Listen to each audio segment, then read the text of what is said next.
Përshëndetje të nderuar shikues, ju përshëndes nga studio e emisionit Voyage, e cila gjendet në teatrin Faruk Begolli këtu në Universitetin AB.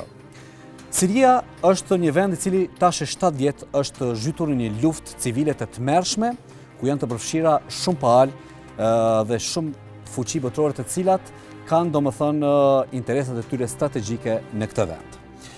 Lufta civile e Sirisë, ku janë të përfshirë, siç thash, shumë palë, deri më tani ka marrë rreth 500.000 jetë njerëzish dhe do të themi kështu një shkatrim total të një shteti i cili ka pasur një trashëgimi kulturore të pa zëvendësueshme. Për Sirinë, luftën civile dhe pyetjet pse ky vend është shndruar në mollë qerri për fuqitë botërore, sot do të diskutojmë në emisionin Voyage me 3 mysafirë të cilët i kemi të ftuar në studio. Por fillimisht, të nderuar shikues, ne do t'ju sjellim 7 kronika të cilat flasin për historinë e luftës, domethënë si ka filluar lufta, kush janë palët të cilët domethënë janë të involvuar në këtë luftë, kush kënd e ndihmon në këtë luftë, edhe sigurisht këto kronika do sjellin një pasqyrë për luftën e Sirisë dhe ne do t'i sjellim në vazhdim. Pra, kronika e parë flet pikërisht për historinë e luftës, si ka filluar kjo luftë në vitin 2011, pastaj kush është involvuar në këtë luftë, kush e përkrah domethënë Asadin dhe kush i përkrah opozitën të cilët e kanë luftuar Asadin, pse është involvuar Turqia, pse është involvuar Irani, pse është involvuar Perëndimi dhe Rusia. Shikoni këtë kronik dhe do ta keni një pasqyrë më të qartë se çfarë konkretisht është duke ndodhur në luftën e Sirisë. Lufta siriane është një rrëmuj totale. Për 7 vite me radhë, konflikti është zhvilluar në 4 fronte. Çdo palë ka mbështetës të ndryshëm ndërkombëtar dhe mbështetësit nuk bien dakord me njëri tjetrin se për kë po luftojnë apo kundër kujt po luftohet. Për të kuptuar këtë duhet të shkohet në fillim të luftës për të kuptuar se si nisi ajo. Të shtunat e para në Siri u dëgjuan gjatë protestës paqësore në mars të vitit 2011 kundër diktatorit Bashar al-Assad në sajtet të ashtu quajturës pranvera arabe. Në korrik, protestuesit filluan të kundërpërgjigjeshin forcave qeveritare, po me të shtëna. Me pas disa pjesëtar të ushtrisë së Asadit ju bashkuan protestuesve dhe formuan ushtrinë e lirë siriane. Pas kësaj kryengritja kaloi në luftë civile. Në vitin 2012, shumë ekstremistë nga Siria dhe gjithë bota filluan t'ju bashkoheshin forcave kundërshtuese të qeverisë. Asad liroi ekstremistët që ndodheshin në burg për t'u bërë më të vështirë luftën ushtrisë së lirë siriane. Në janar të vitit 2012 në Siri u krijua Jabhat al-Nusra, një model i ri i Al-Kaides. Ndërsa në veri të vendit, forcat kurde morën armët dhe dolën kundër rregullave të Asadit. Më pas Siria u bë një fushë betejë ku edhe fuqitë rajonale ndërhyn. Irani, që është edhe aleati më i rëndësishëm i Asadit, ndërhyri duke ndihmuar ushtrinë qeveritare me dërgimin e shumë ndihmave dhe ushtarëve në fushë betejë. Në të njëjtën kohë, Gjiri arab furnizonte ushtrinë opozitare me para dhe armë nëpërmjet Turqisë.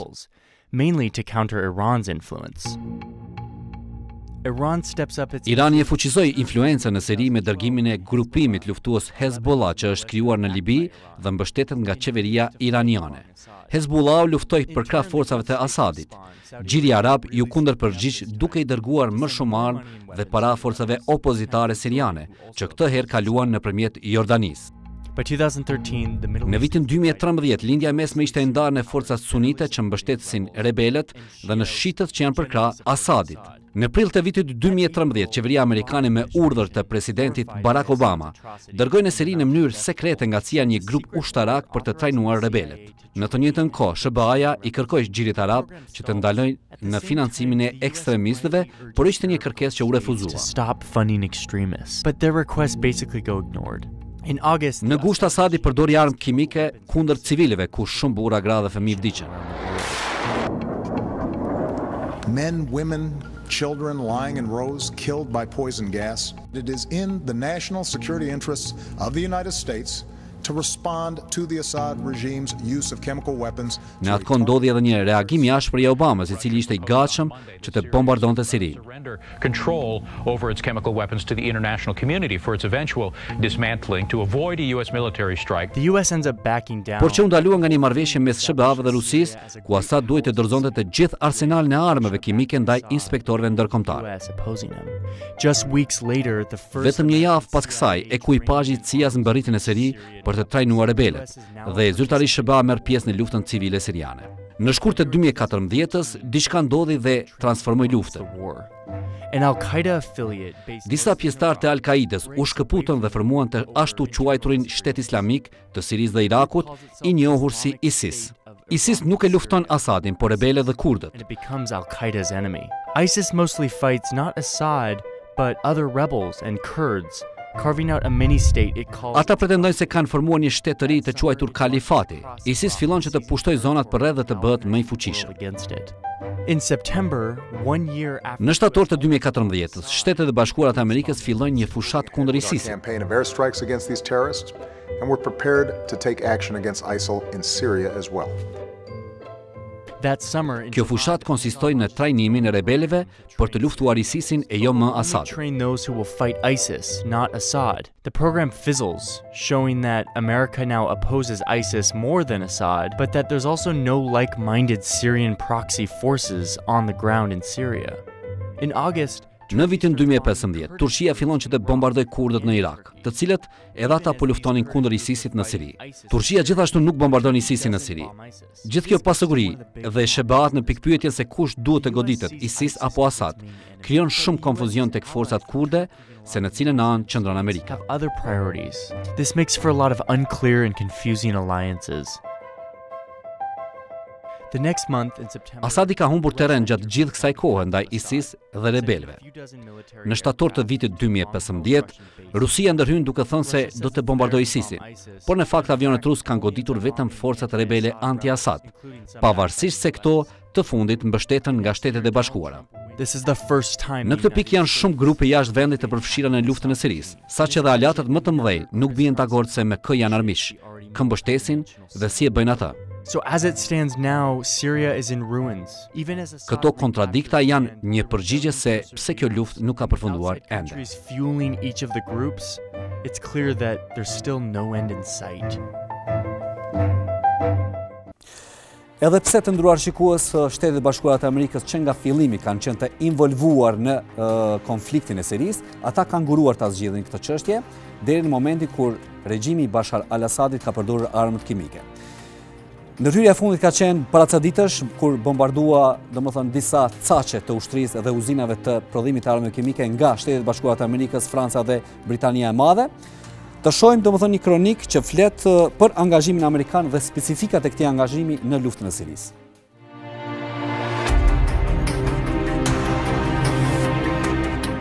Një pyetje që shumë analistë e kanë shtruar këto 7 vitet e fundit është pse Shtetet e Bashkuara të Amerikës janë përfshirë në luftën e Sirisë.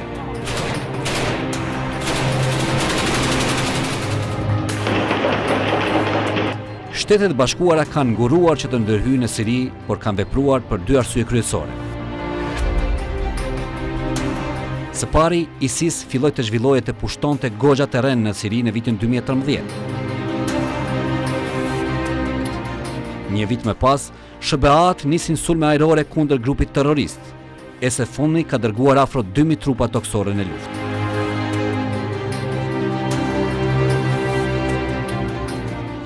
Së dyti, Shtetet e Bashkuara kanë vepruar për të ndëshkuar qeverinë e Asadit për përdorimin e armëve kimike, si sarin dhe gazin e klorit mbi popullsinë civile siriane. Por cilat kanë qenë veprimet specifike? Në vitin 2012, presidenti Barack Obama e quajti përdorimin e armëve kimike një vit të kuqe, që do të nxiste ndërhyrjen ushtarake. Një vit më pas, një sulm i gazit sarin në Gutan lindore vrau rreth 1400 njerëz, sipas vlerësimit të SBA-ve. Obama kërkoi të ndërhynte, por nuk mundi të merrte miratimin e Kongresit. Në vend të kësaj, ai erdhi me një zgjidhje diplomatike. Këshilli i Sigurimit të OKB-s urdhëroi Asadin të shkatronte rezervat e armëve kimike dhe të nënshkruante konventën e armëve kimike, e cila ndalonte të prodhoj, grumbulloj ose të përdorë armët kimike. Dhe prej atij momenti ka pasur disa raporte për sulme me armë kimike. Me 4 prill të vitit 2017, afro 100 persona u vranë në qytetin verior të Khan Sheikhoun në një sulm me sarin. Ngjarja pushtoi kryeartikujt e mbar botës si dhe vëmendjen e presidentit Trump, i cili shprehu tmerri ndaj imazheve të fëmijëve të pafajshëm, foshnjeve të pafajshme të helmuara nga një agent nervor. Vetëm disa ditë pas këtij sulmi, Trump autorizoi një bombardim me raketa në një bazë ajrore siriane. Ky ishte edhe sulmi i pari drejt për drejt i shebave ndaj regjimit sirian në luftë.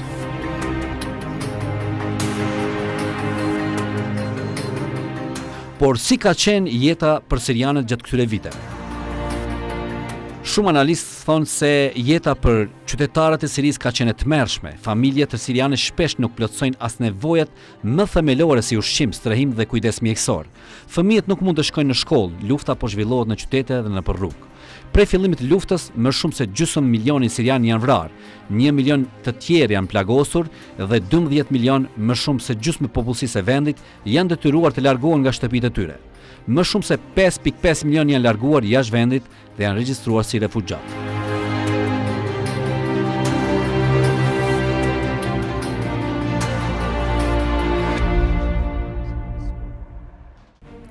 Vonë e këtë konflikt është inkuadruar edhe Rusia, e cila në emër të luftës kundër terrorizmit të ndëruar shikues e ka ndihmuar regjimin e Asadit të qëndrojë në pushtet. Dhe sot Rusia kontrollon një pjesë të madhe, domethënë të territorit të Sirisë, duke ndihmuar të qëndrojë në pushtet Asadit. Por çfarë kërkon dhe Rusia në konfliktin e Sirisë dhe cila është interesi strategjik i këtij shteti në këtë konflikt?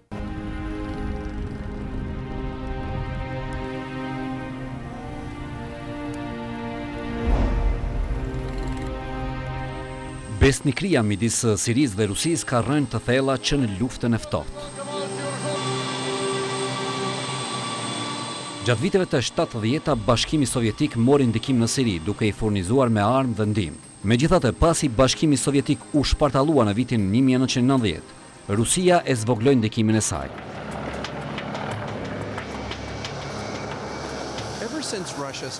Kur Putin u bë presidenti i Rusisë dhe Asad u bë presidenti i Sirisë në vitin 2000, ata nuk kishin një marrëdhënie të ngushtë.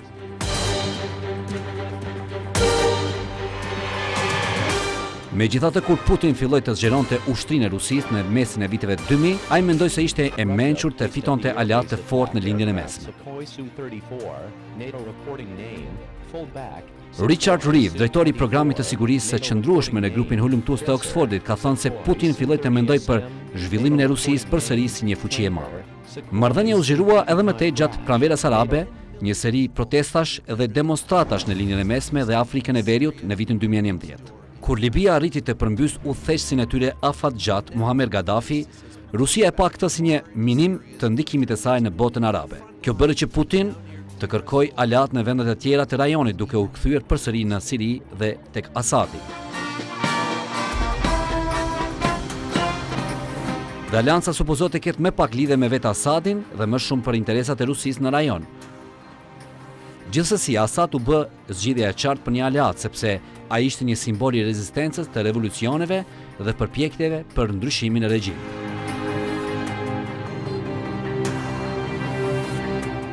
Prania e Rusisë në Siri është në thelb për të luftuar kundër shtetit islamik. Megjithatë, Putin ka sulmuar gjithashtu grupe të tjera që shkojnë kundër Asadit.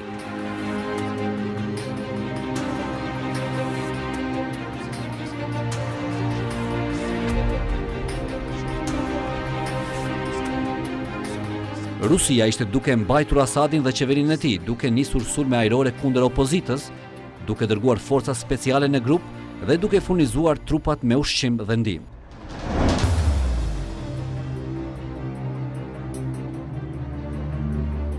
Shumë analistë thonë se regjimi ishte në prag të rrëzimit. Asadi kishte humbur pothuajse gjithçka, ai ishte më të vërtet në litar.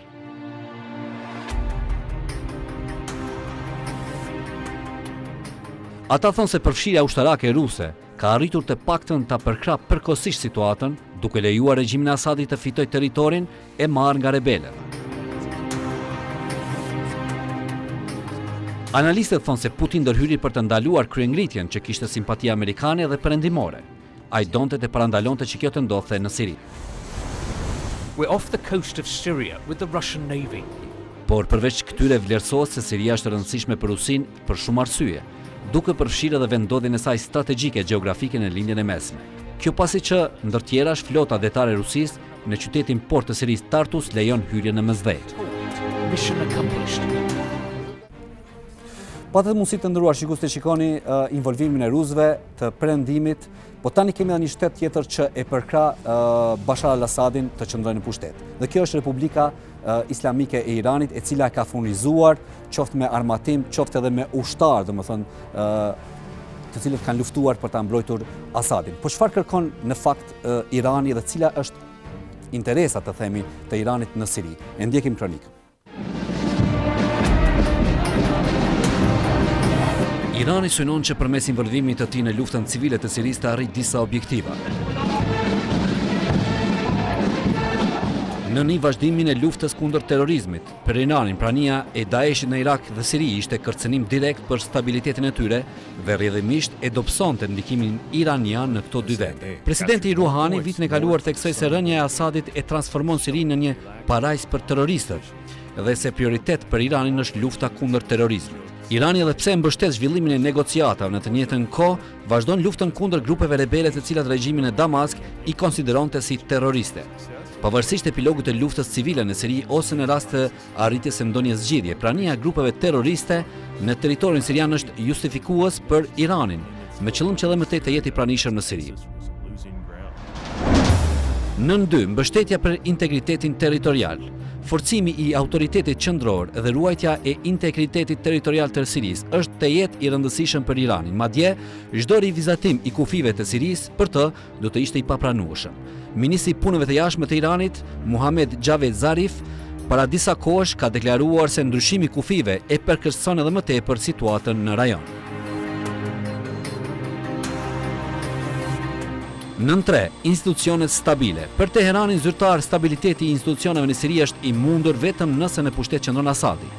Irani e sheh mbrojtjen e institucioneve shtetërore siriane, sidomos armatës dhe shërbimin e inteligjencës, si çështje e cila pengon çdo lloj disponimi anti-iranian në Damask. Për Iranin, rënja e Bashar al-Assadit nga pushteti është vija e kuqe dhe çdo ndryshim eventual i pushtetit në Damask do të sjellë një pushtet i cili do të afrohej me vendet e gatishullit arabik. Si dhe nën 4, aspekti energjetik. Qëndrimi i Assadit në pushtet krahas avantazheve të lartë përmendura i mundson Iranit edhe sigurimin e rrugëve energjetike, përkatësisht kalimin e tubacioneve të gazit nëpër territorin sirian. Synimi i Iranit është të bëjë transportimin e gazit nga fusha e cila posedon rezervat më të mëdha të gazit natyror në botë, rajonin nëpërmjet Katarit dhe Iranit, nëpërmjet Irakut dhe Sirisë e deri në brigjet e Mëdhejut. Para disa viteve Irani, Iraku dhe Siria për realizimin e këtij projekti energjetik nënshkruan marrëveshje paraprake me vlerë prej 10 miliard dollarësh. Jetësimi i projektit në fjalë bëhet i mundur vetëm nëse pushtetin në Damask e kontrollon regjimi i Assadit.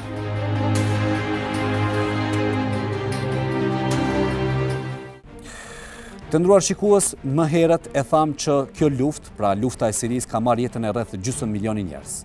Mirë po, përveç vdekjes së shumë njerëzve dhe refugjatëve të cilët janë shpërndar gjithandej, kjo luftë ka shkatruar edhe një trashëgimi të jashtëzakonshme kulturore të cilën e ka poseduar Siria. E ndjekim një kronikë e cila sjell mënyrën se si është plaçkitur, është vjedhur dhe është shkatruar kjo trashëgimi.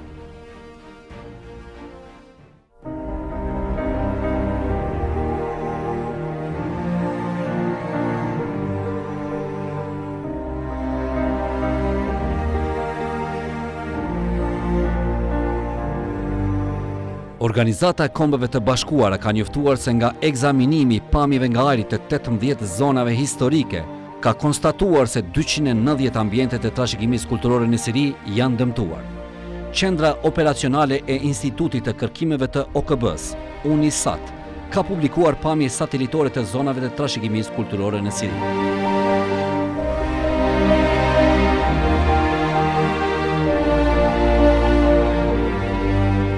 Në raport thuhet se për shkak të luftës civile në Siri, shumë zona kulturore të marra në mbrojtje nga UNESCO kanë pësuar dëmtime të mëdha.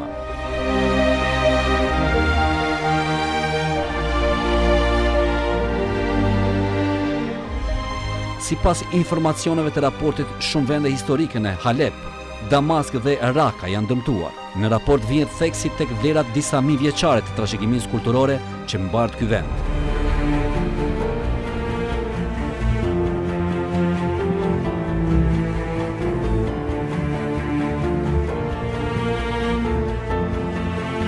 Raporti thot se 24 nga zonat historike janë shkatruar plotësisht, 104 janë dëmtuar rënd, 85 prej tyre kanë dëmtime mesatare edhe 77 kanë pësuar dëmtimet e lehta.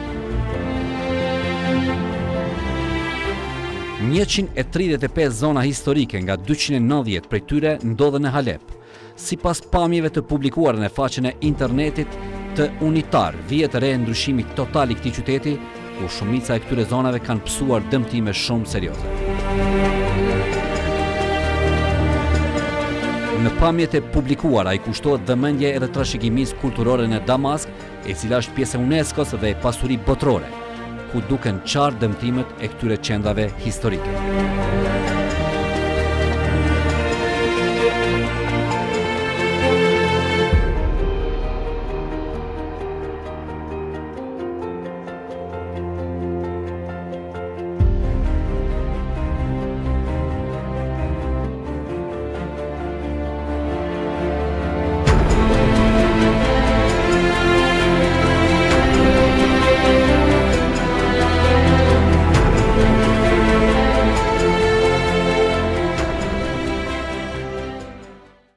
Pas sulmit me armë kimike në gutën lindore, Shtetet e Bashkuara të Amerikës, Franca dhe Britania e bombarduan caqe të ushtrisë të Bashar al-Assadit si dhe uzina ku janë prodhuar armët kimike. Ky sulm është mirëpritur në një pjesë të madhe të botës, mirëpo ka pasur edhe ata të cilët e kanë kundërshtuar këtë sulm, përkatësisht Rusia, e cila e ka quajtur një agresion kundër një shteti të pavarur. Por të nderuar shikues, ky sulm është cilësuar si domosdoshëm në perëndim përkatësisht nga fuqitë perëndimore. E shikojmë një kronik pikërisht për këtë sulm që ka ndodhur para pak ditësh kundër Bashar al-Assadit. Dhe më pas në studio do të kemi debatin me 3 mysafirët. Siria 7 vjet pas fillimit të luftës, përkatësisht pse Siria është shndruar në një mollë sherrri për fuqitë botërore.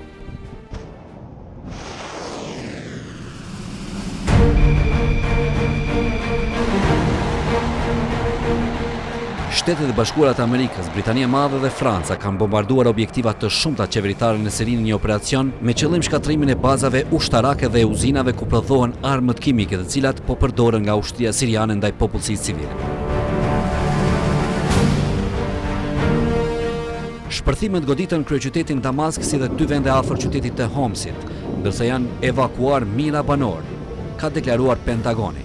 Sulmet janë përgjigje ndaj një sulmi të dyshuar kimik në qytetin sirian të Dumës javën e kaluar nga regjimi i Bashar al-Assadit, në të cilën humbën jetën rreth 70 civil. Menjëherë pas sulmit ka reaguar ambasadori i Rusisë në SBA, Antonov, i cili është shprehur se ndërmarrja e sulmit ndaj aleatit të saj do të jetë me pasoja të rënda. Ndërsa presidenti amerikan Trump, në një dalje urgjente për media, ka deklaruar se SBA-t, Franca dhe Britania e Madhe po ndërmarrin një sulm ushtarak ndaj Sirisë. With the chemical weapons capabilities of Syrian dictator Bashar al-Assad. Një operacion i kombinuar me forcat e armatosura të Francës dhe Mbretërisë së Bashkuar është duke u zhvilluar në Siri, ka deklaruar presidenti Trump. Before dawn and before MPs were back at Westminster, 4 RAF Tornado jets left the British airbase in Cyprus armed with long-range... Kryeministja britanike, sikurse presidenti Trump, ka dhënë një deklaratë për popullin e saj dhe ka treguar se kishte dhënë urdhër që forcat britanike të sulmonin Sirinë për të dhënë fund përdorimit të armëve kimike nga regjimi i Bashar al-Assadit. To become normalized, either within Syria, on the streets of the UK or elsewhere. May kishte shtuar se kjo ishte vetmja zgjedhje pasi që nuk kishin lënë asnjë alternativë tjetër dhe këtë veprim e konsideronte si mbrojtje të drejtave kombëtare të britanikëve. The attack started at about 2 o'clock this morning UK time, targeting 3 sites. A base outside Damascus thought to be involved in the production of chemical and biological weapons. Të nderuar shikues, patët mundësi të shikoni disa kronika dhe këtë kronika i sollëm për ju me qëllim që ta keni një pasqyrë se çfarë konkretisht po ndodh në Siri. Dhe tani në studio ne do ta bëjmë një analizë veç e veç për gjitha këto teza që kemi ngritur përmes kronikave, domethënë për luftën 7 vjeçare, për inkuadrimin e fuqive botërore, cilat palë, kush me kënd lufton, kush kënd e përkrah, domethënë në këtë luftë, cilat janë interesat strategjike të fuqive botërore, a ka mundësi që të ketë një ndeshje të drejtë për drejtë të fuqive, të ushtrive të fuqive botërore, në këtë rast të perëndimit dhe Rusisë. Dhe për këtë temë do të flasim me 3 mysafirë të cilët e njohin këtë çështje. I pari që vjen, domethënë, në studio për diskutuar për këtë temë është ish korrespondenti i Rilindjes në Lindjen e Mesme, zotri Nehat Islami, mirë se erdhët në studio. Faleminderit që ke ardhur në studio. Me mua është njohësi i politikave të Lindjes Mesme dhe historisë Lindjes Mesme, njeriu i cili ka studiuar në Kairo filozofinë, një herësh tezën e doktoraturës e ka edhe për pranverën arabe. Zoti Muhamet Kajolli, mirë se erdhët në studio. Faleminderit që keni ardhur. Po ashtu me mua në studio është edhe historiani Nuri Bexheti, profesor, mirë se erdhët në studio. Faleminderit. Po e nisim nga kjo kronika e fundit të cilat ne e transmetuam, zoti Nehat. Perëndimi e bombardoi Sirinë, përkatësisht regjimin e Asadit, pas përdorimit të armëve kimike nga regjimi i Asadit. Edhe duke pasur parasysh se aty edhe Rusia është me trupat e saj, me bazat e saj ushtarake, a ka mundësi që ky konflikt që është i lokalizuar në Siri, përkatësisht në Lindjen e Mesme, të përshkallëzohet në nivel botror?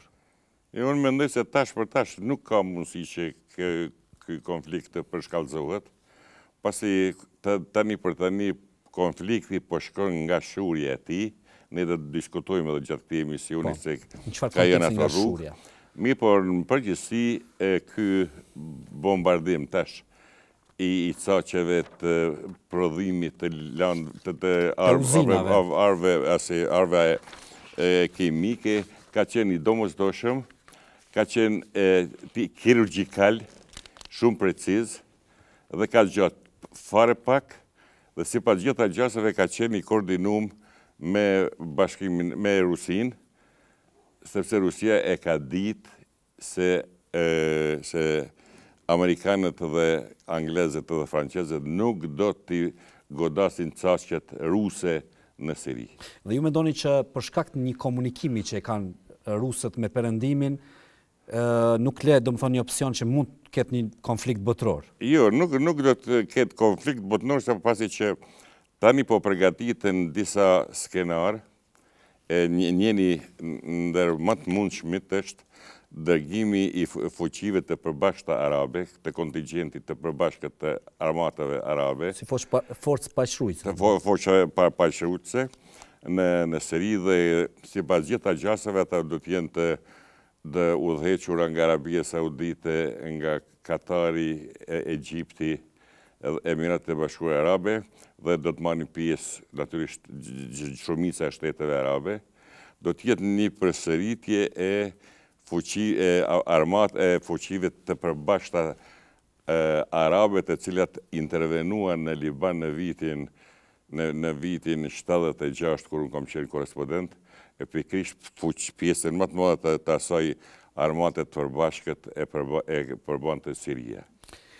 Po e përmend zoti Nehat, e bëni krahasim domethënë me Libanin. Sigurisht ky ndoshta është një konflikt pak ndryshe prej Libanit, dhe a ka mundësi që të ndodhë kjo, domethënë që forcat paqëruese komplet shteteve arabe të shkojnë të futen në Siri, kur aty janë të futura fuqitë botrore, perëndimi në një anë, Rusia në anën tjetër me Iranin, edhe Turqia, domethënë pak me perëndimin, pak me Rusin. Është pak e komplikuar kjo. Normalisht është jashtëzakonisht është e komplikuar. Lindja e Mesme në përgjithësi dhe tërësia e saj është e komplikuar. Tash ne nuk do të flasim, ndoshta brenda këtij emisionit do të zbërthejmë gjërat ngadalë, por unë mendoj të kundërtën çfarë tha zoti Nehat. Unë mendoj që është një nismë e një lufte më të madhe. Unë nuk mendoj që do të përfundon gjithçka tani. Por shife, njëherë për njëherë nuk duket që Rusia është e gatshme t'ia kthen ose t'ia kthen sot për sot din Amerikës dhe shteteve tjera perëndimore. Por këmbgulësia e Rusisë do të bën që amerikanët të vazhdojnë më tutje. Jo ta ndërprejnë vetëm me këtë sulm të këtyre ditëve që ishin, edhe me kaq u kënaqën. Se kanë lënën, si thosh, fitilin, vazhdon zjarrin nga brenda në Siri. Edhe si duket Kina, për mua, në sfond të Rusisë qëndron, e cila është në heshtje totale. Ajo ende nuk ka dalë në skenë, dhe përkundër një gigantit të madh ekonomik që është shfaq Kina sot në botë. Edhe ushtarak. Kuptohet ushtarak, por ekonomik, sidomos e sfidon Amerikën në lindjen e largët dhe ka fillu me sfidue në Afrikë, me të madhe, po ashtu edhe në Evropë. Edhe hë për hë Kina është në heshtje, por ai i cili ka ngrit ambicjet edhe hegemonia ruse është në ngritje e sipër, mendoj që se rasti i Sirisë është një nismë e një lufte më të madhe. Ku do të përfundoj, askush nuk e di, a? Absolutisht. Absolutisht. Nuk e din, dhe ardhja e presidentit të SBA-ve Trump është një enigmë për gjithë ne, për momentin. Profesora, a sheti një konflikt më të madh në Siri? E di që para 6 apo 7 vitesh, në një emision timin ku ka qenë Pranvera Arabe në fillet e saj, e keni përmendur që mu më kanë radhë kohëve të fundit fjalët tua që i ke thonë në emision, Siria nuk do tjetë sikurse shtetet tjera, si Libani, Egjipti e këto tjera. Siria do tjetë një mollë sherri për fuqitë botërore. Po parafrazoj, nuk jam i sakta ke thonë kështu, po parafërsisht kështu ke thonë. Edhe kam mendu që më ka dalë parashikimi juaj. Pse mendon që Siria është mollë sherri për fuqitë perëndimore dhe a pajtohesh me zotin Kajolli që thotë që ky është fillimi i një lufte më të madhe? Atëherë kur dola nga misioni më thiri një mik tha shumë fetfat fort kilshu tha këtë rang të regjimit nga Salehi të Gaddafi. Nuk pretendoj që një situatën, nuk mund të jem top ekspert, po nga ajo që kam lexuar, kam qëndruar jashtë vendina për studime, mendoj se një konfliktin edhe si mund të rrjedhë konflikti. Nëse marrim një pikë orientise 67-ën, ku disa vende arabe luftojnë me Izraelin dhe ka një fund. Të gjithë vendet separate me Izraelin ka arritur një marrëveshje, Egjipti në këmbim të Sinajit dhe të Paqes, Jordania urtë e but, një gjysmë autonomie palestineze me rrypin e Gazës andej të acaruar, një Liban që tha dhe kolegu nga 75-6 deri në 10 me një prezencë shumë madhe të Sirisë kur detyruat të tërhiqet mbas vdekjes së atentatit që u bë Haririt. Atëherë, cili vend ka ngel që është në armiqësi me Izraelin është Siria. Pra ju lutem. Pse vetëm Siria ka mbetur? Ju lutem. Konfliktin e Sirisë kur e trajtojmë sot, ai nuk duhet veçuar si një oazë. Ai është Siria dhe Izraeli kufizohen në një gjatësi, nëse zgabojmë, 60 kilometrash, që është rajonalta e Golanit që i themi. Pra ka një tampon zonë, është vendi më i ngushtë ku janë ata. Ende ka dhe trupat të OKB-s, më zgabofsh aty. Natyrisht se ka. E dita. Nëse Izraeli është aleati më i madh i perëndimit, në veçanti me Shtetet e Bashkuara, mas vitet 50, prezenca është permanente e Bashkimit Sovjetik dhe sot e Federatës Ruse në Siri. Pra gjithë ajo superstrukturë e madhe, ushtarake po themi, në rastin konkret, është me origjinë. Dhe këtu i ka rënjet po thua, domethënë ky. E dita, disa faktorë tjerë po i bëj shkurt se fjalën kolegëve. Regjimi nuk bie atë shpejt. Nuk mund bie, ndoshta shumë tezë interesante ngriti që është për të debatuar shumë interesant. Por unë nuk shoh sot një Egjipt që dikur ka qenë 10 milion, sot apo 100 milion, një Jordani që ka qenë mas luftës dit 500.000 dhe është bashkë 9 milion, një Palestinë që kanë qenë 800.000 dhe janë bë 4.6 milion, një Siri që ka qenë 3.5 milion është bërë 2 milion banor. Unë nuk përshof që këto janë të gatshëm të bëjnë një armatë përbashkëm për të ndërtuar regjimin. Por unë nuk e shoh këtë. Edhe çka ka ndodhur baraspesha është përmbys. Për herë të parë kemi një influencë të rrymimit brenda Islamit që quhet bota shije, që kur s'ka qenë vetëm në kohën e Persisë ka pas prezencë nga Mesdheu dhe deri në kufit e Indisë. Kjo fuqi e madhe tani është prezente me trupa, me ekspert, me fuqi para ushtarake, me armatime tjera, dhe ki konflikt mund të jetë ha për ha i kontrollueshëm, po në të ardhmen është vështirë të parashikohet. Deshta vetëm të shtoj diçka. Kjo teza ime të cilën e thash, ka të bëj. Nga më interesante. Po, ka të bëj aty ju do të bindeni për kohë të shkurt se do të realizohet kjo që po them unë. Shtetet e Bashkuara të Amerikës tani më kanë paralajmëruar se do të tërhiqen definitivisht dhe ata presin që Shtetet e Bashkuara të Amerikës të zaventojë Arabia Saudite, Kuvajti, Emiratet dhe fuqitë tjera arabe të cilat do ta bëjnë kontingjentin. Gjithashtu me ardhin e tyre në pjesën veri... Një pyetje direkte. Beson ti se princat saudit i urdhërojnë divizionet e tyre në luksin që jetojnë për të luftuar për Siri, dhe kështë qenë një nga gjërat më interesante, më atraktive në luftën moderne. Shiko, Arabia Saudite nuk është të thoron t'i dërgoj edhe ushtarët e vetë, por ka mundësi të gjej forca të cilat do të shkojnë nën flamurin e Arabisë Saudite. A lejon Irani që Arabia Saudite të vjenë? Pika e parë, unë kisha thënë që Arabia Saudite nuk ka kur një farmësi për të dërguar as trupa, por as të pagun. Në fakt, ajo bani një marrëveshje tash me Trumpin, Princ Selmani, bani një marrëveshje që ti qëndrote aty se unë ti paguj 4 miliard. Dhe më thonë, Amerika nuk është tërhjekën, se Macroni lajmëroi që unë e binda presidentin e Amerikës që të qëndron aty dhe i tregova rëndësinë e qëndrimit të Amerikës në Siri. Edhe shtrot pyetja, a tërhiqet Amerika? Po pikërisht. Ajo ishte pike strategjike shumë të rëndësishme siç është Siria. Ajo ishte një tërheqje taktike e momentit e shëbave që paralajmëroi se unë do të tërhiqem nga Siria. Pastaj gjithë bota për shembull e din se ISIS-i, mbrapa ISIS-it kanë ndajtën në Arabia Saudite edhe shërbimet të tjera të botës. Edhe tash populli sirian në asnjë mënyrë nuk e duron një saudian. Po aty nuk po vjen vetëm në Arabia Saudite. Po vinë 20 shtete arabe. Edhe Egjipti me fuqitë e veta.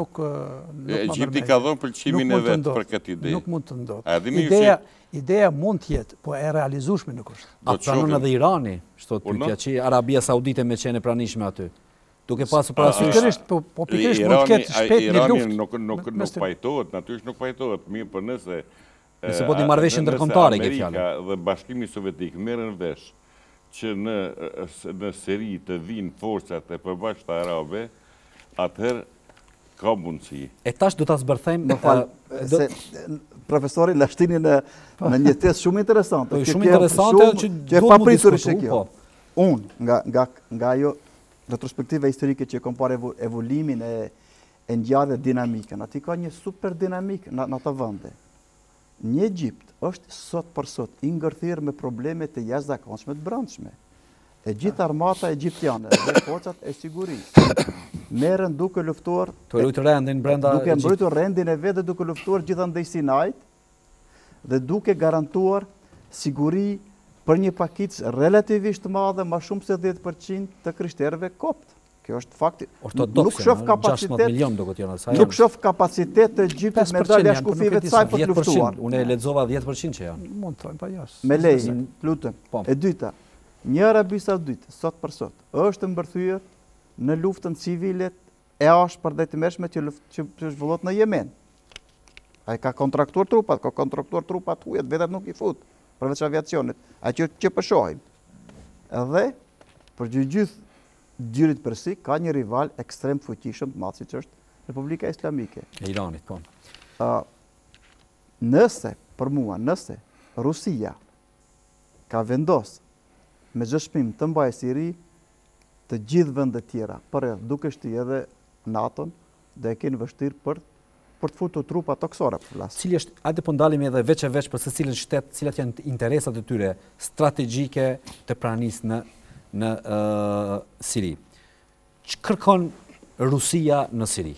Rusia kërkon të mbaj bazat e veta të cilat i ka që nga koha e babait të Basharit, Hafezit, generalit i cili ka kry Akademinë Ushtarake në Moskë dhe ka qenë njeri i Moskës. Bashkimit Sovjetik. Pastaj edhe djali i tij, i cili erdhi në pushtet në vitin 85. Përkundër të atit të shkolluar në Angli. Ashtu në Angli, por ky në vërtet ka qenë një njeri i cili nuk i ka interesuar fare politika, dhe ky ka qenë djali i tret i Hafez el-Asadit, i cili nuk ka qenë rend fare që të vi si president. Pasi është një aksident vllau i tij, po. Dy para tij, një gjagja i tij, i cili tani gjinet në Francë, ai ka qenë komandant i forcave speciale. Po. Pastaj ka qenë vllai i tij i cili Maheri, i cili ka qenë i përgatitur nga baba i tij për Zavendës. Mi pa i vdiq në fatkesi komunikacioni në rrethana të endet pasqaruara. Kështu që Bashari erdhi në pushtet pa pritë pa kujtu. Domethënë ka qenë njëri totalisht i papërgatitur. Faktikisht kush e solli Bashari, e solli rrethi i generalit i babas tij.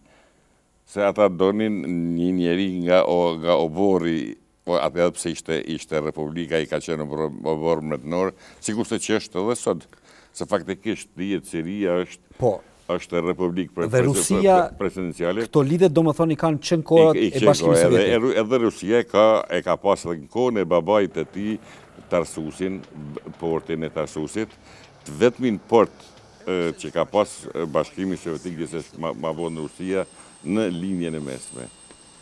Pastaj e krijuan edhe bazën ajrore afër Latakis. Tash po. Kështu që ajo Rusia mendon që ta ruaj Sirinë si një bazë të përhershme edhe ushtarake, e jo shumë ekonomike, edhe pse llogarit që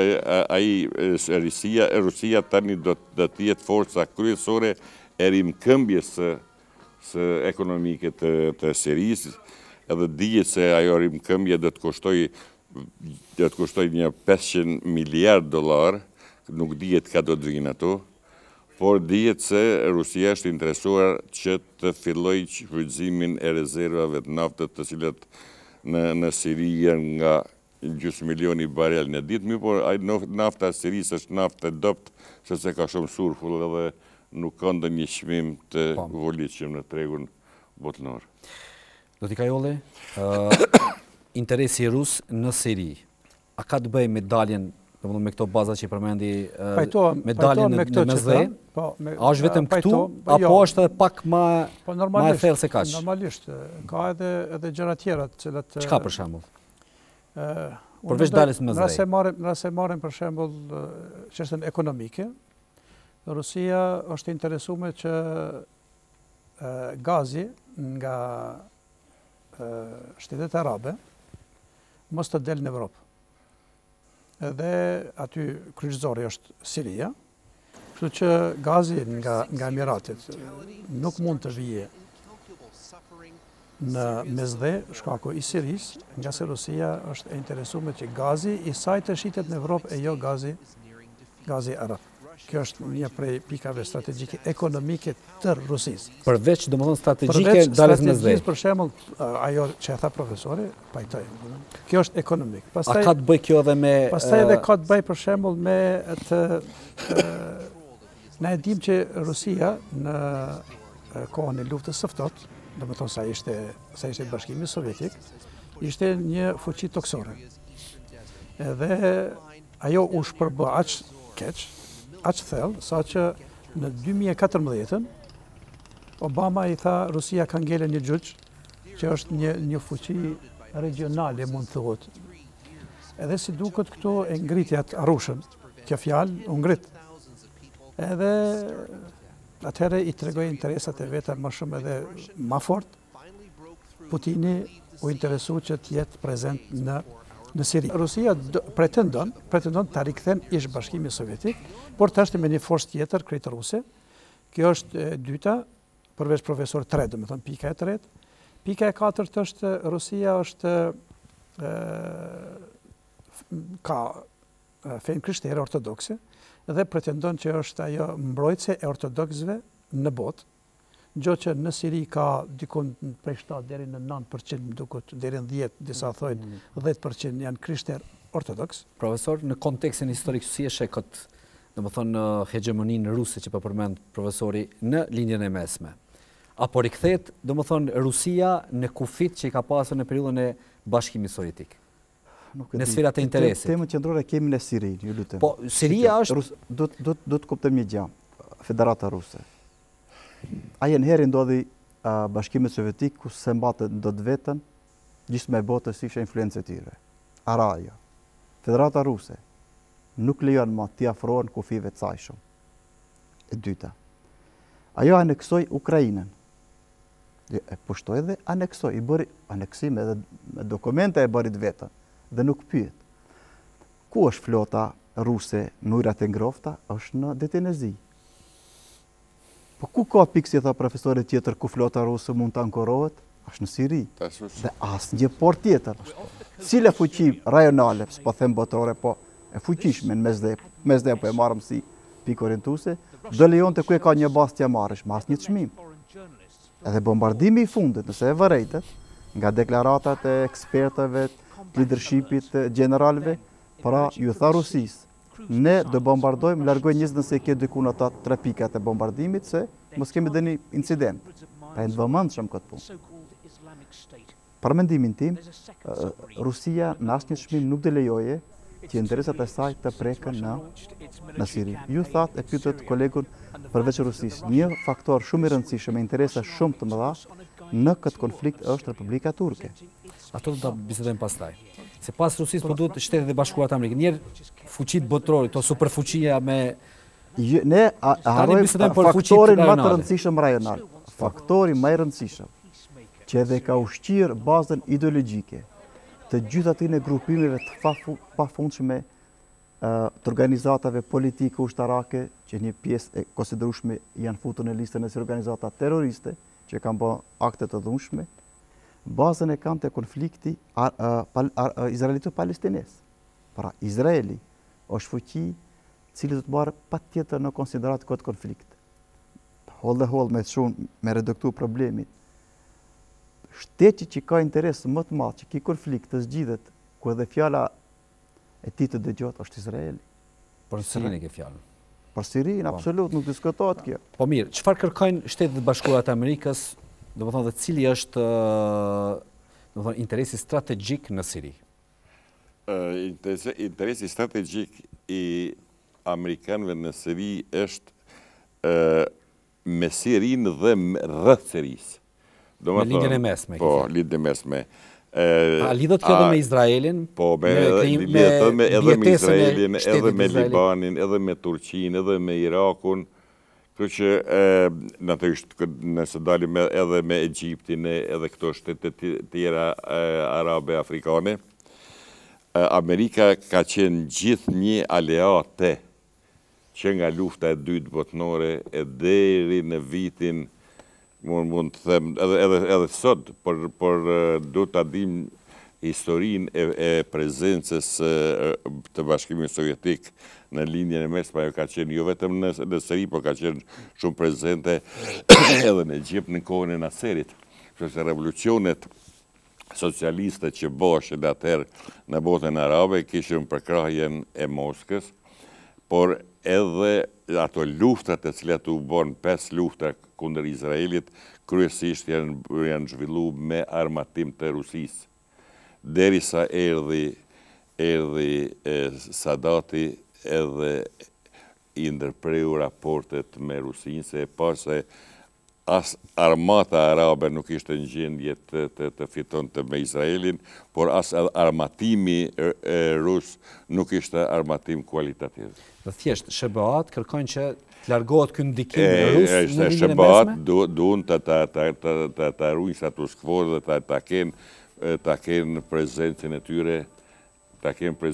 tyre, në këtë botë, edhe ato janë duke bërë përpjekje të mëdha që t'i forcojnë pozitat edhe pas në shtetet e cilat nuk patën sukses gjatë pranverës arabe.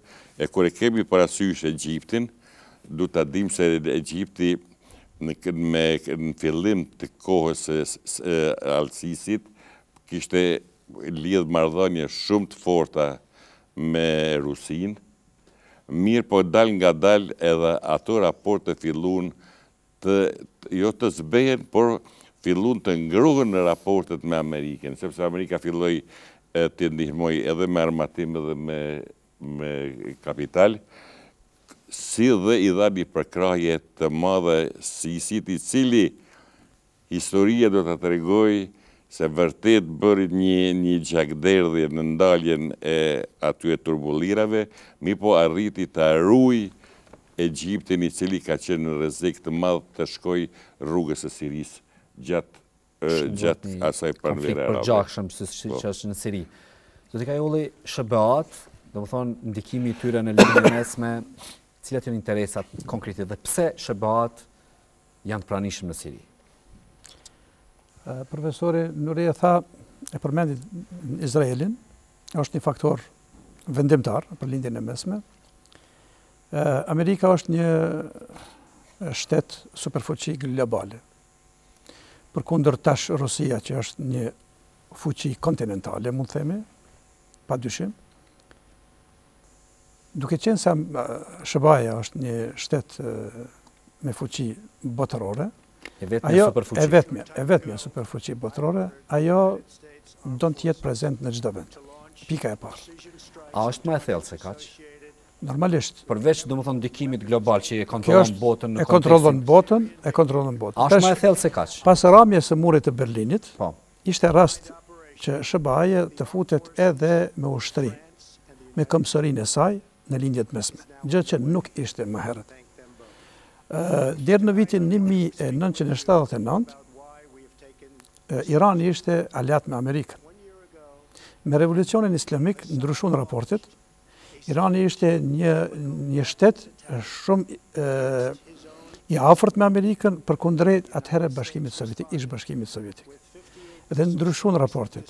Ndryshimi i raporteve dhe pastaj problemi midis SBA-ve dhe Iranit, kapja e pengjve, pastaj ndryshimet tashti kanë evolu gjërat, me qenë se ne tashti në këtë emision nuk do t'i përmendim gjitha din problemet me styre gjatë viteve. Amerika në këtë kohë ishte nxanur kryesisht kundër Bashkimit Sovjetik. Dhe Irani bani çfarë bani, iku nga dora SBA-s ose perëndimit, edhe ajo u orientu krejtësisht e pavarur. Edhe filloi të vepron si një shtet i pavarur. Në marrëdhëniet ndërkombëtare njihen 4 shtete përveç SBA-ve që janë të pavarura në botë. Gjitha shtetet tjera janë satelitë të këtyre 5 shteteve të themi, të SBA-s, të Francës, të Rusisë, Kinës dhe Iranit.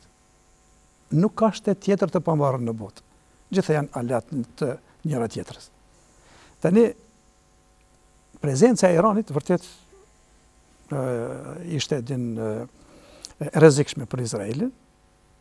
Edhe këtu ndoshta unë e shoh edin konfliktin kryesor çfarë po ndodh sot në lindjen e mesme. Dhe sot, duke pas parasysh që edhe Kina furnizohet me naftë prej Iranit, domethënë edhe ekonomia e Kinës drejt për drejt. Mu personalisht mendoj që SBA-ja është duke luajtur një politikë të gabuar kërkë Iranit. Nga se në vend se të afronte edhe të përmirësoheshin raporte siç ishin më herët, ajo luajti rolin e xhandarit, që do të më dëgjosh vetëm mua, por ishte nxanur Amerika, ishte nxanur me Bashkimin Sovjetik, me rënien e Bashkimit Sovjetik, edhe i arritën qëllimin. Ndërkohë, ndoshta SBA-ja mendoi që një konflikt midis Irakut dhe Iranit do ta zbehej Iranin dhe Irani do të shuhet, por ja që nuk ndodhi ajo. E kështu me radhë. Interesi i SBA-ve është edhe që të futeshin sa më thellë në tokë. Se amerikanët ishin një fuqi detare, e pa diskutueshme në botë, ajrore, aviacioni amerikan, vetëm se i kishte ngelën toksore. Edhe lufta e Jugosllavisë dhe lufta e Irakut në vitin 91, stuhia e shkretëtirës. Po, stuhia e shkretëtirës, ajo boni që Amerika të jetë edhe një shtet unipolar, të jetë vetme në botë. u bloku komplet, edhe Rusia u bloku, dhe vërtet meti një gjyq Rusia. Por ndryshun raportet, nga se mendoj që politika e SBA-ve karshi Iranit ka qenë e dopë për mua. Edhe e gabushme, po thua? Edhe e gabushme ka qenë. Se, shife, bota është bota islame, bota krishtere, ortodokse dhe katolike, e kanë një burim, një zot, janë monoteist. Në vend se të lunin një rol, afrimin njëna me tjetërën, ato luin një rol në armirësie. Edhe tash giganti tjetër në botë që po lind, Kina, përfituesi më i madh i kësaj krize, përfituesi më i madh Kina. Që po rrin në heshtje. Absolutisht. E tha në heshtje. Është shumë në heshtje. A mund të involvohet në këtë konflikt? Me deklaratë. Në qoftë se konflikti do shtin nga Irani, a mund të involvohet në këtë konflikt edhe Kina? Përderisa nuk do të shkatërrohet Rusia e Irani, nuk besoj që do të futet. Atëherë më varet se sa do të dobësohet perëndimi në këtë luftë, eventualisht në rast se ndodh lufta e madhe. Edhe ata presin me nda gjallë. Ata presin edhin me nda gjallë. Gjallë me nda. Po kjo është vështirë me ndodh. Sikur për shembull SBA-ja që hynin në luftën e parë botërore me vonesë, po ashtu edhe në luftën e dytë botërore e hyri me vonesë, e priti rastin SBA-ja, edhe pas luftës së dytë botërore, ose të parës veç filloi tregoj që është një superfuqi jashtë Amerikave, dy Amerikave, edhe doli si një superfuqi e cila do të vendoste për fatin e botës. Pastaj pas luftës së dytë botërore, ma veç u pa çdo gjë, edhe lufta e kanalit të Suezit, në 1956, midis Francës, Izraelit dhe Anglisë kundër Egjiptit, doli primati Amerikanët. Amerikanët ndihmuan këtë rast Egjiptin, pak a shumë, edhe doli që Amerika të jetë superfuqia e vetme në botë. Edhe ja, gjithë të vendet bashkë në aspektin ushtarak nuk janë sa... Nuk diskutohet. Vetëm parametra. Është interesant politikat ka buxhetin e ushtrisë, 612 miliardë. Që domethënë edhe 7-8 vende të tjera që janë pas tyre nuk e kanë as buxhetin nuk bën bashkë. Askush se ka. Domethënë por nuk mjafton kjo korrap, nuk e di, ne bëjmë krahasime. Politikat po. Rritja demografike dhe teknologjia sot a bë shumë efikase. Nuk janë vende ato që po diskutojmë ne, që nuk kishin kapacitet ka vitet e 30-40 të bëjnë një divizion, ku i kishin 3-4 milion fishek edhe 500 predha ose 1000 predha për topa, për artillerinë e lodhë. Ata sot kanë fabrikat e veta për armë konvencionale dhe bëjnë luft me vite pa ndërprerje. Kupton? Pra sot është duke bërë një luft me një sistem tepër efikas raketor, me një kosto tepër të lartë, për ta marrë në kontroll. Që quhet luftë moderne që edhe Wesley Clark e thot në librin e tij. Kjo është lufta moderne që po ndodh. Po çfarë kërkon Irani në konfliktin e Sirisë? Ne folëm domethënë për Rusinë dhe SBA-t, përkatësisht perëndimin, çfarë kërkon Irani? Cili është interesi i Iranit në Siri? Interesi i Iranit është që t'i bëj karshillëk Arabisë Saudite, si fuqi rajonale, e cila gjithashtu po përpiqet që të gjej vendin e saj dhe të ulet në atë kulturën kryesor të regionit. Irani është duke shfrytzuar vijen shite, sepse ç'dihet, iranianët kryesisht pjesa më e madhe janë shit. Jugu i Irakut janë shit.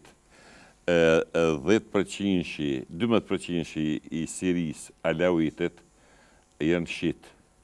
Jugu i Libanit janë shit. Gjithashtu kemi në Bahrein popullsia janë shite, ndërsa po Jemeni, janë gjysmë. Ka dhe interesa ekonomike në Siri. Po, kështu që tash kjo Irani po përpiqet që ta zgjeroj influencën e vet politike dhe ekonomike në region përmes shizmit. Dhe unë duke qenë pak ma i thirrën, ndoshta të më folën për këtë, unë nuk mendoj. Unë vetëm deshta me thonë këtë, që më falet këtu, që SBA-ja tash kishte synim për ta godit Iranin. Po. Edhe Irani tash mendoj, kupton që për mësmeardhën deri te goditja drejt për drejt në Iran Ajo, me politikat e saj, e zhvendosi në Irak, pastaj në Siri, nëpërmjet Hizbullahit edhe Hamasit, në pjesën tjetër, se tashti ata Hamasi është mbrapa Hamasit ka qëndru dhe qëndron Irani. Po, e tashti ata janë sunit, ata nuk janë shit. Kush? Prandaj kauza Kush janë sunit? Hamasi. Hamasi janë... Shit nuk janë. Janë shit? Jo, shit janë. Nësë është e vërtet. Të po shit janë? Sunit janë. Jugu i Libanit janë shit? Po, ata Hizbullahi, po. Hamasi, Hizbullahi është një. Hizbullahi në kam fjallën? Jo, Hamasi është Hamasi sunit? në Palestinë. Në Palestinë. Edhe tashti u zhvendos lufta, për shembull, në 2006 kishim një luftë 33 ditore midis Izraelit edhe Hizbullahit në Liban. Që u fut në Liban, Izraelit. Pastaj në 2008 midis Izraelit edhe Hamasit. Edhe këtu ishte problemi. Ndoshta shkaku i këtyre dyjave. Të rezimen që bëjmë kështu, me një fjalë kështu. Mas luftës ditë, bëhet një Izrael. Këto vendit janë të dopta. Se ishte fjala për Iranin, se zeshta me për Izraelit. Kemi Iranin në Siri. Që bëjmë teknologjinë me 5 fjali, për ta qartësuar. Irani e nxjerri luftën nga Irani, brenda që mundej, atëherë e nxjerri luftën në Siri është vendosi. Në Siri, në Liban, në ti edhe një model, ti edhe një test me 5 shtete që kanë pavarësinë e vetë dhe nuk dorojnë kapuç mbi kapuç, merret pikë shteteve parlamentit e Republikën Islamike. Këtë botë arabe, pothuajse është pirë me Amerikën. Thon hapur. Tash, një mitësie ma hershme e shahut, tani Republika Islamike është në kundërshtim me Shtetet e Bashkuara. Ose me Perëndimin, po. Dhe çka është problemi më i madh? Këto përplasjet në kronologji që ti përmende, që është vërteta, që shkojnë deri para pak muajsh dhe që vazhdojnë në çdo 2 muaj nga një bombardim special Izraelit mbi Siri, po tregon që kjo fuqi rajonale e botës shije nuk po ndalet edhe paraqet një rrezik permanent për interesat geostrategjike të Amerikës, po më shumë se të Amerikës të Izraelit. Ju lutem.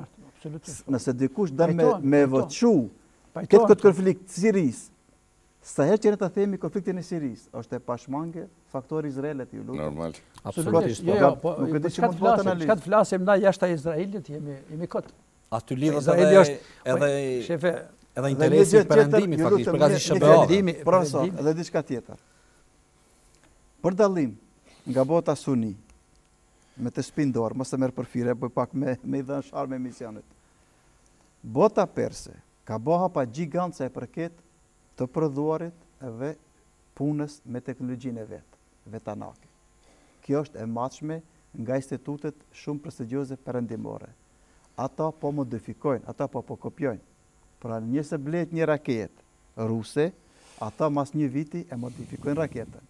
Nëse aksidentalisht një dron i një fuqie të huaj bie i padëmtuar në territorin e saj, mas 2-3 vitesh ata çdo dron e prodhojnë dhe vinë përdorim, siç u pa cenimi hapësirës ajrore të Izraelit. Pra flasim për ato që nuk janë vende si tashmë ka një divizion, po që kanë arritur një stad të zhvillimit teknologjisë, që tu duhet me gjetë një konsenzus, ose duhet ta mundish që quhet betejë klasike të kapitullimit, ose duhet ta gjesh rrugën e negocimit. Dhe tash e kemi një shtet tjetër i cili i bën disa lëvizje shumë më ndryshe se gjithë shtetet tjera që janë të involvuara në Siri, kemi Turqinë. Turqia e përkrah bombardimin e Asadit nga perëndimi, në të njëjtën kohë lidh aleancë me Iranin dhe Rusinë. Aleancë, jo po ta çojnë kanë një marrëdhënie të ngushtë në kontekstin e konfliktit të Sirisë. Ç'po ndodh me Turqinë dhe çfarë kërkon Turqia dhe pse lun këto lojë të dyfisht? Po du ta dim një gjë se Turqia ka qenë pushtuese e botës arabe deri në vitin 1918. Perandoria Osmane. 5 shekuj, më shumë se 5 shekuj. Dhe pas asaj Turqia fitoi pavarësi, këto hynë në sipas planit Sykes-Picot, Siria, Libani i takon mandatit Francës, Anglis i takoi mandatit Anglis, Iraku dhe Palestina. Edhe pastaj mas luftës dytë botërore ato fillon pavarësinë e vërtetë e tjera. Vetëm në pikpamje me historike. Historike po.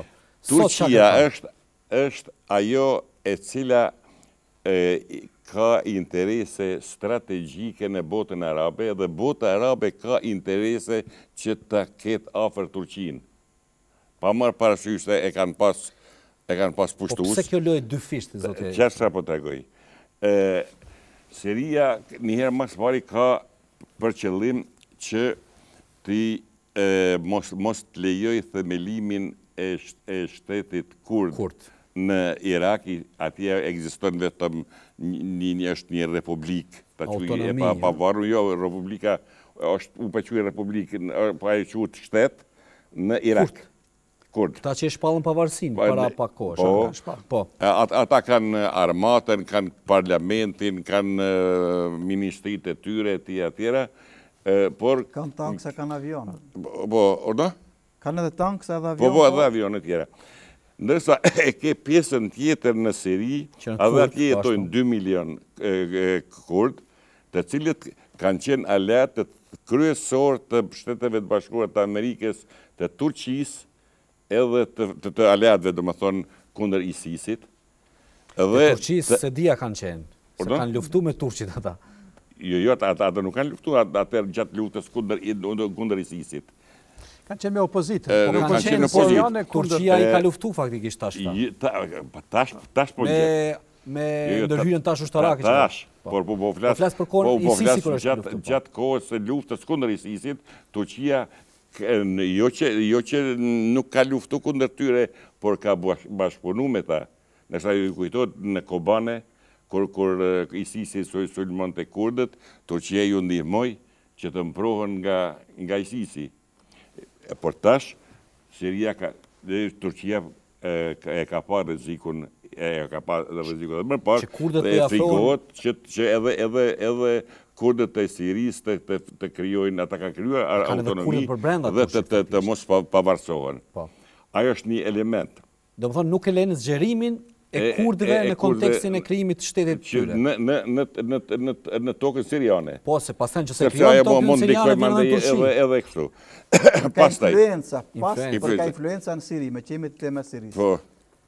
Faktori më i rëndësishëm aktual që e mbështet perëndimin Asadin është Rusia. Mas faktorit kush e përka Asadin?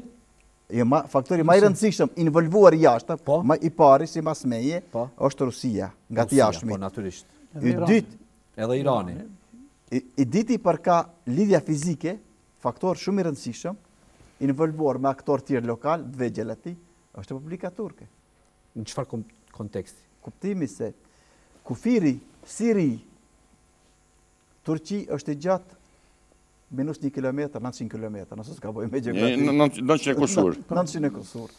Shtoja dhe 350 gati edhe Irak, Turqi, o fjale për një kufi këtu e në Gjermani i gjatë zotëri, që në të ti kratë, nëse shumë hartën etnike, ka një popullsi që ka pretendime dhe apetite politike, si që shpuna e kurdëve, që nuk rinë rehat. Në këtë ka trahur të zhbërjes të Irakut, ato ja dolën kërë një autonomi substanciale. Në këtë ka trahur të madhe Siris, ato arritën të rikoporojnë fuqitë e tire, por Turqia nuk lejon një fuqizim të tillë. Prandaj ofanziva e fundit në perëndimi heshtë. Kur gjë nuk është ajo çka ka me ndodhur në provincën tjetër të Siris, në Idlib, në Gabon. Sa i përket konfliktit në Siri, Turqia bën një përjashtim të madh. NATO pa Turqi në atë pjesë mesdheut nuk ka NATO, të merremi vesh. Turqia është faktori kryesor. Por Turqia pa ndihmën e Rusisë, gjithat kufit gjatë që tash në Siri të involvuar, i duhet ndihma e Rusisë për të arritur influencën. Jo Amerikës, e Rusisë, bashkëpunimi i ngushtë me Rusinë për të arritur influencën në atë pjesën ku jetojnë kurdët. Profesor, si eshe ju personalisht këtë lojën e dyfisht të Turqisë, domethënë, edhe me perëndimin, edhe me Rusinë dhe Iranin në anën tjetër, në kontekstin e konfliktit Siris. Pse është kjo lojë? Pika e parë, unë mendoj që BE-ja, Bashkimi Evropian, ka luajtur një lojë të dyfisht me Turqinë. Ajo pretendenti ishte për antare të BE-s tash 50 vjet thuja. Edhe si hap asnjë negociatat. Edhe nuk janë hap negociatat. Edhe përderisa ishin regjime tjera në Turqi, ardhja e AK-partisë, dhe më thonë Erdoganit, ndryshoj atmosfera e mbrëmshme, ndryshoj ekonomia turke, dhe ajo tha, mirë, ajo kishte mbi 45% të eksportit turk me Evropën, por përderisa nuk po futesh më në Evropë, ajo filloi me mendu ndryshe. Dhe Turqia filloi të zgjerohet në Afrikë, në Azi, lindjen e largët, me Indonezinë, me Malezinë, edhe tash me Evropën nuk e di sa ka ngel eksporti për shembull turk në Evropë është diku 10%. Dhe kjo loja edhe nga një buxhet që e pati Turqia 185 miliard dollar në vitin kujtoj 2002, ajo tash ka diku mbi 1 trilion dollar. GDP-n e ka rritën për dikun një 5-6 fiq. Edhe tashti ajo ka interesat e saja, ka pas interesat e saja në Afrikë dhe në botën arabe, komplet, dhe tashti kuptohet tashti të shohim të Siria. Siria është një vend për shembull, një hapësirë, siç tha profesori, 900 kilometra katrore ka kufinin, edhe gjitha ajo tregti e cila eksportohet nga Turqia për në Afrikë, për në Azi, do të eksportohet nëpërmjet Sirisë. Sirisë dhe Irak. Edhe Siri, Liban, Izrael. Se edhe Turqia raportet ekonomike me Izraelin ende i ka të fuqishme. Pse me Rusin edhe me Iranin? Të pas parasysh që ata kanë me Iranin, kanë pas goxha një farë rivalitetit të madh. Kjo dyftyrsi turke. Kush janë turistat që shkojnë aktualisht, ata që kanë nevojë për diell ngrohtë? Kjo dyftyrsi e BE-s. Atëherë Turqia u ndihet e pasigurt. Edhe pse është antare e NATO-s. Fërkimi i parë u pa në Libi midis Turqisë dhe Francës. Franca donte ta marrte primatin e bombardimeve në Libi, Turqia nuk e la. Shkaku i investimeve të mëdha që kishte Turqia atje dhe donte me i garantu, me siguru investimet e veta që i kishte në Libi. Thymja e parë që u bë ishte në vitin 2011. Te pranvera arabe kur i ka pas edhe filmi. Kur filloi pranvera, kur filloi edhe atje pranvera arabe. Do të thonë përveç a përmendë Libin. Po, ka shumë influenca ruse në Libi, sot, kër flasim ne, është shumë ma e madhe se sa ishe në kohën e Gaddafit, ndoshta. Sot. Po. Fraksionet e ndara që luftojnë luftë civile, ka fraksionet general të cilet kontrollojnë një pjesë të Libis dhe janë... Interesi turk ma shumë për Sirin është të rikthej nostalgjin ndaj tokave arabe, neosmane, dhe të mos lejoj krijimin e shtetit kurd është e pranojnë mirë shtetit krijimi i shtetit kurd ishte ndoshta fati sikur ne shqiptarët që kemi pas kur ishte konferenca e Parisit. Tash do të flasim për se aty ishte din që e lan Kurdistanin të pathemelu. Nuk u themelu Kurdistani, ishte mollsheri për një të ardhme, se tash fuqitë e mëdha mendojnë edhe pas 100 vjetë çfarë do të bëhet, apo do të rikonfigurimi i kufive të lindjes mesme. Po aty është qëllimi. Perëndimi e ka atë shënim. Atë shënim e ka, por a do t'ja arri? Këtë është problemi. Po ekzistojnë disa teori. Profesor. Se urdhoni.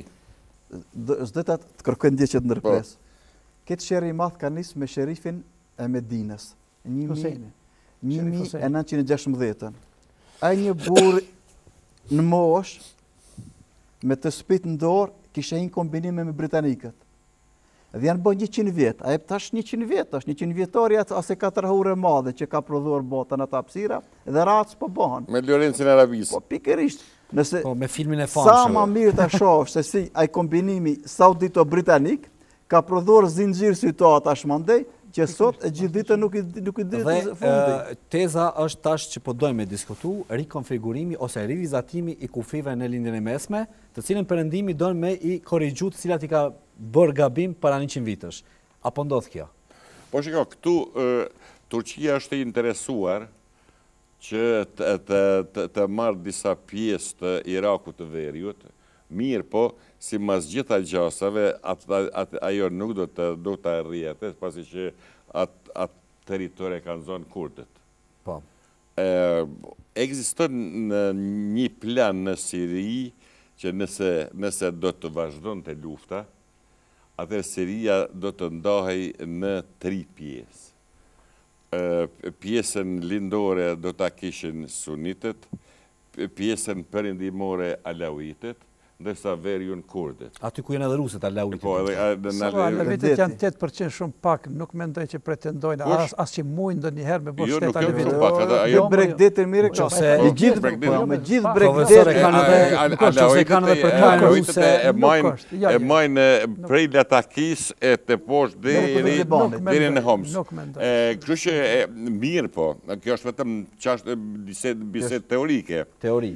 Po, por nëse edhe më ruhet tanësia e sotme e Siris, aty s'ka qare pa fillu një ndarje regionale të quj të krahinave.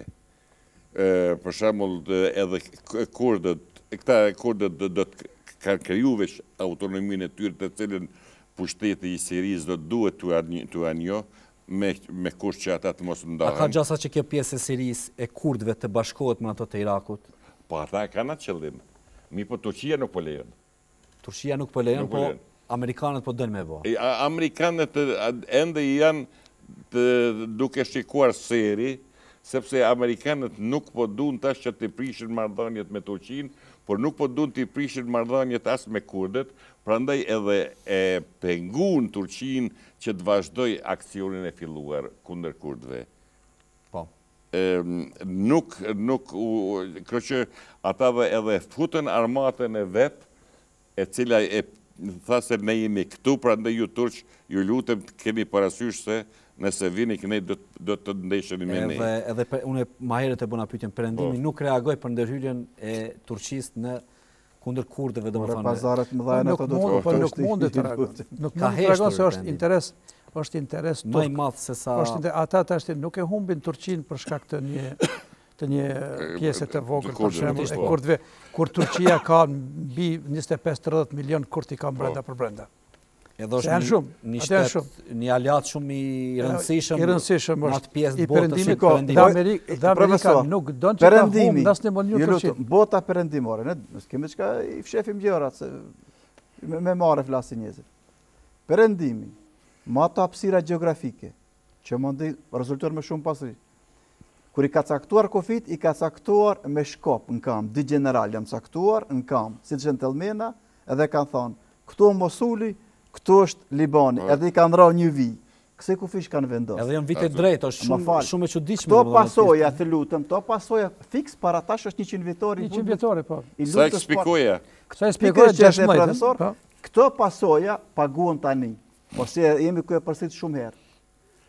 Ka 10 fishim rritjes demografike dhe nuk janë ata vetëm me vetëdijsimit të njerëzve, domethënë nuk është edhe më e keqja, Perëndimi shpresoj, është kjo modeli që ne jetojmë. Shikoni këtu që jetojmë. Këtë model të demokracisë, me të ditët e njeriut, me mendime nga më ekstremet, ajo botë nuk i ka përjetuar dhe shijuar. Nuk mund të ush mendime kaq të hapura dhe kontraverse, kur dalësh nga studia përfundon burë. Kjo model nuk ka mund të etablohet. A do të ndodh rikonfigurimi i kufive? Kjo po më intereson. S'kam rritë të kufit. Ki Perëndim, që ne të nxjerrim sit me na shoh do kushte, jetojmë këtë hapësirë, edhe mi që jetojmë, kena fat jetojmë këtu.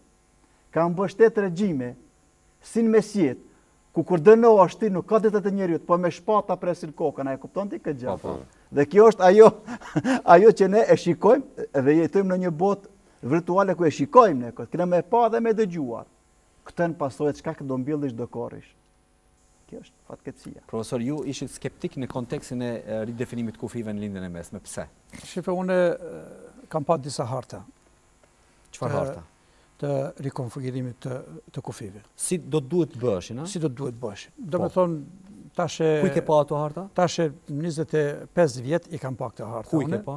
Në botën arabe, që kanë dalë libra të ndryshëm, analistë të ndryshëm. Po hartat e perëndimit ndoshta ndryshojnë për atyre botës arabe. Pikërisht, po ajo është influenca e perëndimit me botën arabe. Kështu që ata mendojnë që Arabia Saudite nuk do të ekziston kjo Arabi që do të është. Mendojnë që Jordania të shtrihet në Hijaz, pjesa veriore e Arabisë Saudite, Mekka, Medina të kalon në Jordani. Pastaj pjesa tjetër jugore të rritet Jemeni, e kështu me radhë do të jetë një pjesë e vogël, por jo me emrin Saudi, vetëm do të jetë pjesa Mekka, Medina, rrethina. Jo, Mekka, Medina do të kalon në Jordani. Në Jordani, sipas hartës me Sirin çfarë të do të perëndimor. Kurse Siria, unë në fakt nuk shoh që do të ketë ndonjë ndryshim të kufive fare, nga se influenca e perëndimit në lindjen e mesme nuk është ajo influencë e cila ka qenë përpara, siç tha edhe profesor Nuria. Në Siri, Asadi mund të ndrohet me disa skenare. Jo, tjetër është, tjetër që do të bëhet me Besharin që do të bëhet tjetër muhabet. Për kufit, se kam fjalën për kufit. Është mund të ngjaj që të arrihet një formë e paqes mes opozitës dhe pozitës, dhe pastaj të zhvillohen zgjedhjet e lira e tjera dhe të fitoj me qenë se 70% të popullsisë janë popullsi sunite anti-Asad. A je sigurt kjo pyetje, a beson profesor që shumica e popullsisë aktualisht është anti-Asad apo e mbështet? Po, sunite. Nuk është. Sunite. Nuk janë. Po, dhe kjo është edhe se sikur të ishte komplet. Jo për diçka tjetër. Po Damasku është sunit krejt komplet. Shumë pak ka. Po, a dini ju kush? E mbështesin Asadin? Fatkeqësisht. Jo. E mbështesin. Nuk e mbështesin. Sunitet e mbështesin. Ata kanë net se nuk është fakte. Po nuk është fakte, ata e mbështesin. Por do të kishte more një kryengritje të mbrëmshme, do të kishte... Se Siria nuk ka ushtri të vetë, kuptimin formal të fjalës. Ushtria siriane sot përbohet nga iranianët, nga Hezbollahu, refugjatët afgan që kanë ikur në Iran dhe luftojnë në Siri, nga mercenarët e republikave kaukaze, kështu që fare pak kanë sunit të cilët kanë një krejt. Profesor, në radhat të ushtërisë të ti, për punë korekcie se mire ka profesori, ka dhe mbështetës të shumë të që i takojnë Alevive. Jo Alevive, për të sunive. Edhe Alevive mbështetës. Ka ushtarë të cilët i kanë marrë me zërë. Është gabim me mendu. Sepse... Profesor, në studio ku flasëm në disot këtu, armata e Asadit, sa nuk e ka marrë dy ofanziva të jashtëzakonshme. Ajo pritet të shtoje presionin e madh.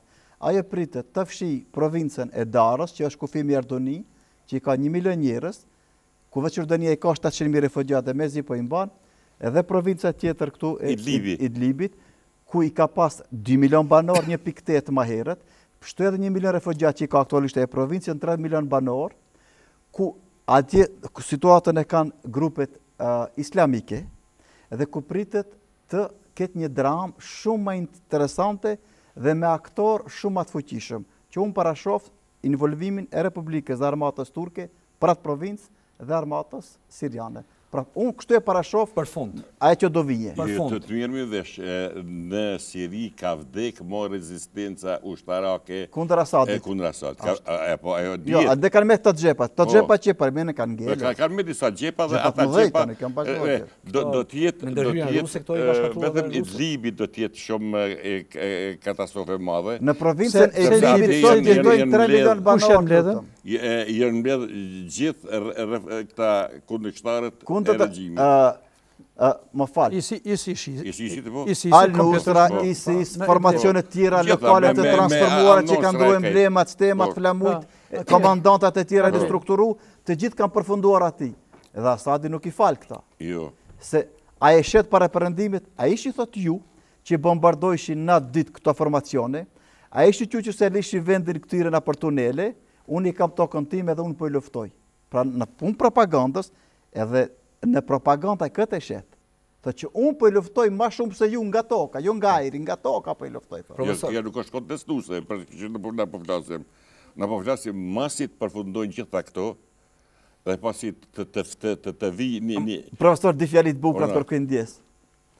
Ase i dham shumë tonë. Absurditet e shumë i madhë dhe njerë. Grupe që përëndimi i qujnë terroriste në brenda kufive të themi të hemisferës euroatlantike. Njëtat grupe shpesher në terenin mbështet dhe i njefë si grupe të çlirimtare që duan të arëzojnë. Pra, këtu matja dhe morali është shumë ndryshe. E ardhmja Asadit, si është e ardhmja Asadit, a ka gjasa që të rëzohet Asadi, edhe si do të duket Siria në qoftë se rëzohet Asadi? Tash unë të kthejmë në fillim ato që e thash, ndoshta pas një lufte, ma të gjanë. Që thashë mund të eskaloj luftë. Që mund të eskaloj. Në rrasë nuk eskalon. Unë kujtoj që tash veç kanë fillu prapë të kthehen në atë idenë e Gjenevës 3. Gjeneva e parë, Gjeneva e dytë, dështun. Edhe tash të prapë ideja është edhe që të bëhet një konferencë ndërkombëtare për Sirinë. Me fut edhe Asadin në bisedime. Të futet, se tash rusët e donin që Asadi edhe gjithë aparati i tij t'jenë në zgjedhje, prezent. Shëbat dhe Perëndimi nuk e donin Asadin, e donin ta shkarkonin Asadin edhe të bëhen zgjedhje të lira. As Turqia nuk e donte, as Turqia. Dhe tashti raporti i forcave ndryshoi. Përderisa ndryshoi, atëherë mendoj që ndoshta po do të ishte për shembull edhe më e mirë që të ketë zgjedhje të lira atje, edhe pse nuk do të jenë të lira ndoshta, por në sferën kush organizon, profesor, kush organizon po çfarë zgjedhjesh o profesor? Ne kam tjetër, mekanizmi që organizon zgjedhjet, më thuaj, është profesor. E kam fjalën që jo, vetëm le ta pranon sistemin e zgjedhjeve të lira. Po. Edhe pastaj pas një 4 vjeçari tjetër. Kompromisi vetëm është Asadi, me dëgjë kompromis të madh të fortive të botës, merrni vesh, superfuqia globale dhe ajo kontinentale që e ti, mund të ndodhe kur i thonë Asadi tilshon, po një kopja Asadit, një Alevi tjetër, që është ma akceptueshëm.